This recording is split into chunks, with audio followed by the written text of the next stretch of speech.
A $20 million lawsuit filed against the City of Los Angeles by Brian Mulligan, a former Deutsche Bank executive and a longtime Hollywood operator, received a trial date last week after a federal judge agreed to dismiss only one of his 8 claims.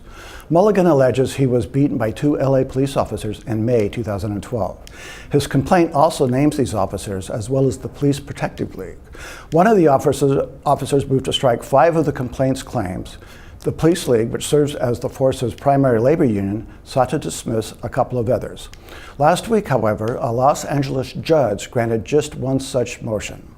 As for Mulligan's 7 other claims, ranging from excessive force to false imprisonment to assault and battery, a trial by jury has been scheduled to sort out some of the most brutal and bizarre charges ever leveled by an investment banker. Hello, I'm Richard Morgan.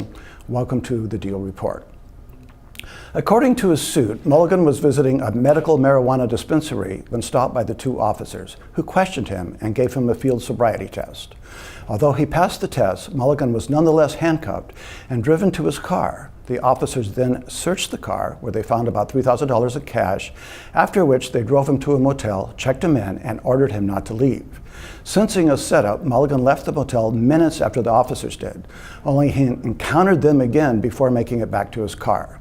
The injuries sustained in this encounter include fractured scapula, a major concussion, and a nose broken in 15 places. The case, already horrific, took a strange turn last October when the Police League issued a press release with the headline, "Self-admitted bath salts user attempts to shake down the LAPD." The release also linked to a recorded conversation between a Glendale police officer and Mulligan, wherein he asked about the possibility of being followed by helicopters.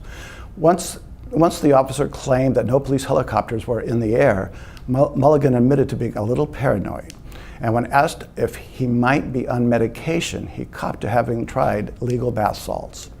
The recording was taken without Mulligan's knowledge 2 days before his beating, and later given to the LAPD as confidential evidence in a use of force investigation. That it wound up as a link on the Police League's website led to Mulligan's being fired by Deutsche Bank. As his attorney put it, he was a star banker, but they fired him because they thought he was taking drugs. The attorney added that blood tests taken right after the beating revealed only 2 drugs were in Mulligan's system. Both had been prescribed by his doctor, and neither contained bath salts.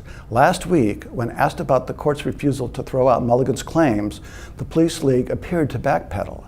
It's currently considering its options, it said, yet still plans to be vindicated when the case goes to trial early next year. In New York, I'm Richard Morgan for The Deal.